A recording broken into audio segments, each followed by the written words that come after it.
Opinión y análisis de los hechos noticiosos. Una mirada diferente con Juan Cruz Olmeda.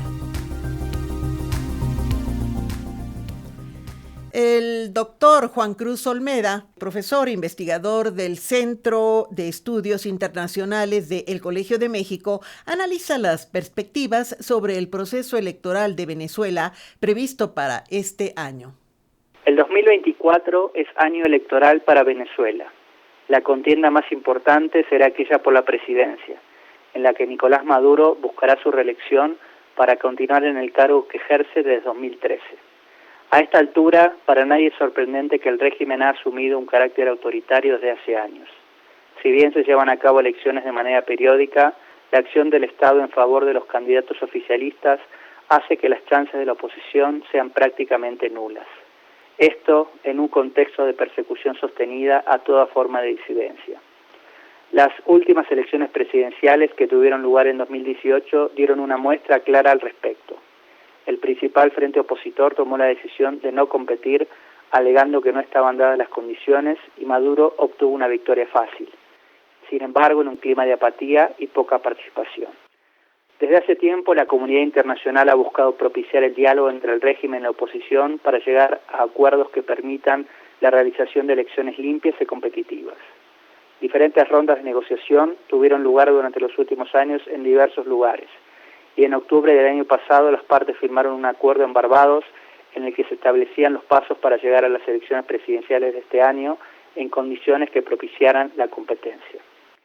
Si para la oposición lograr este compromiso por parte del régimen chavista resultó en principio una victoria relevante, el régimen de Maduro también obtuvo beneficios importantes. Su principal triunfo fue el levantamiento de algunas de las sanciones más severas que el gobierno de Estados Unidos había impuesto a las exportaciones del país desde la presidencia de Trump. Esta decisión marcó una profundización del acercamiento que ya se había comenzado a dar entre ambos países desde el inicio de la guerra de Ucrania, ante la necesidad del gobierno norteamericano de asegurar el acceso al petróleo que había sido afectado por la invasión rusa.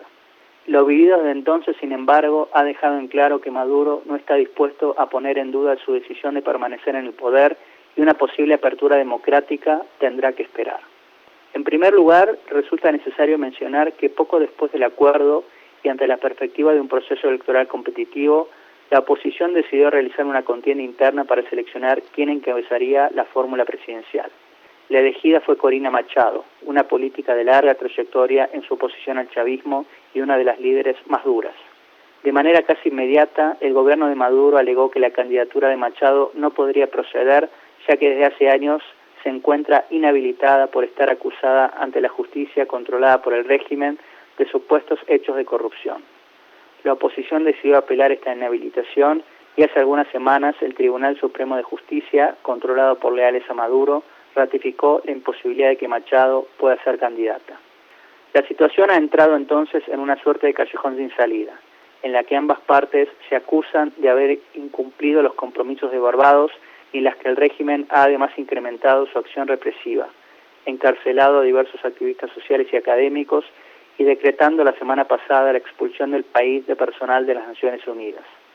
Al día de la fecha, las perspectivas respecto del próximo proceso electoral resultan inciertas y bastante negativas.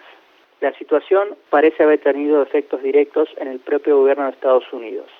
Como se mencionó, la administración de Biden apostó desde hace un tiempo por la revisión de la política de sanciones llevada adelante desde el gobierno de Obama, pero que tuvo su versión más dura durante la presidencia de Trump. También buscó explorar otros canales de entendimiento. Así, por ejemplo, propició una suerte de intercambio de prisioneros que permitió la salida hacia Venezuela de Alex Saab, acusado de llevar adelante negocios y esquemas de corrupción a nombre de Maduro y quien se encontraba encarcelado en Estados Unidos. El anuncio en días pasados de la renuncia de Juan González, asesor de Biden para temas latinoamericanos y uno de los más activos promotores de la política de distensión, puede ser leída como consecuencia del fracaso de esta línea de acción, aun cuando se expuso que se debía a cuestiones personales y que la decisión había sido tomada hace un tiempo. El escenario actual es por lo tanto de incertidumbre, y Maduro ha dejado en claro en otras oportunidades que sabe sacar provecho de este tipo de situaciones. Sin embargo, también parece ser cierto que, aun cuando el contexto económico haya mejorado en el último tiempo a partir de una dolarización de facto, las bases chavistas han dejado de estar movilizadas a favor del presidente como en el pasado. Ni siquiera la agitación del conflicto con Guyana por la región del Esequibo ha logrado generar mayor apoyo al gobierno. En una situación en la que ambas partes se mantengan en su actual posición, el gobierno lleva las de ganar, por lo que habrá que ver qué decisión toman las fuerzas de oposición.